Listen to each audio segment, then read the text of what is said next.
ચલો બાળકો, વાર્તા સાંભળવી છે ને? કઈ સાંભળવી છે? સરસ.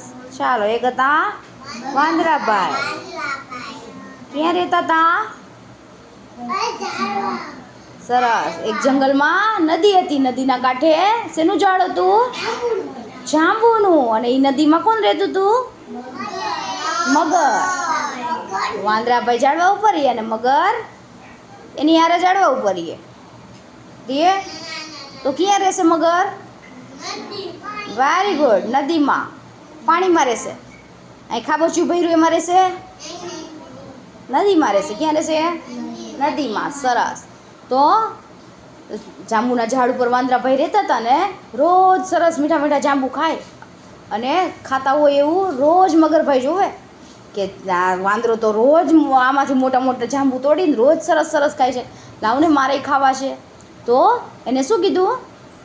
વાંદરાભાઈ મને થોડાક જાંબુ આપો ને, મારે ખાવા છે. તો વાંદરાભાઈએ શું કર્યું?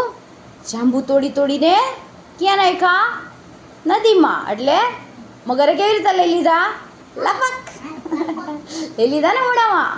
પછી તો રોજ એવી રીતે ખાય. થોડાક દિવસ ચાલ્યું અને ખાય અને એની પત્ની મગરી હારું ઘરે લઈ જાય અને રોજ સરસ મીઠા મીઠા જાંબુ બેયને ખાવાની મજા આવી. પછી મગરી એક દિવસ કીધું કે આ જાંબુ તો બહુ સરસ મીઠા મીઠા છે. આ વાંદરાભાઈ રોજ આવા મીઠા જાંબુ ખાતા હોય તો જાંબુ મીઠા છે તો વાંદરાભાઈ કેવા મીઠા હશે? મારે તેનું કાળજું ખાવું છે, એનું કાળજું મીઠું હોય છે. તો એક દિવસ એને આપણી ઘરે જમવા બોલાવો. સરસ હું શીરો ને પૂરીને કરીશ, એને જમવા બોલાવો વાંદરાભાઈને. પછી આપણે એનું કાળજું ખાઈ જશી.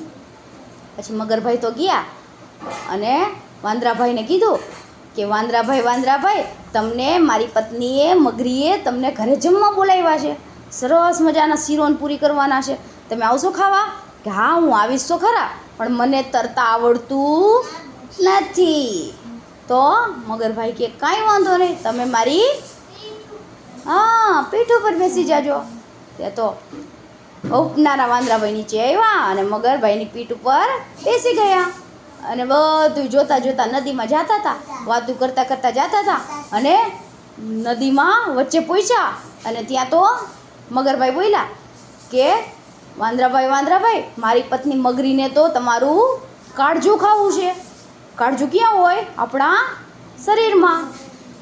વાંદરાભાઈ તો બી ગયા કે મગરી તો મને ફાડીને ખાઈ જશે, હું તો મરી જઈશ. પછી મગર તો બુદ્ધુ હતો.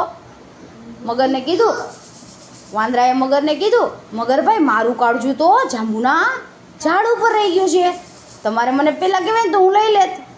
તો મગરભાઈએ કે ચાલો આપણે પાછા જાય અને કાળજું લઈ આવી. મગરભાઈ પાછા વળ્યા અને જાંબુના ઝાડ પાસે ગયા ને હુપનારા વાંદરાભાઈ ક્યાં ચડી ગયા?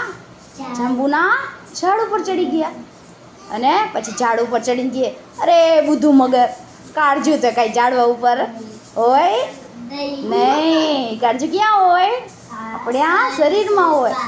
અને હું તારી ઘરે જમવા આવત તો મગરી તો મને ફાડીને ખાઈ જાત, મને તો બહુ બીક લાગે, હું તારી ઘરે હવે જમવા આવવાનો નથી. આજથી તારી ને મારી ભાઈબંધી પૂરી. ચાલો, સરસ મજા આવી.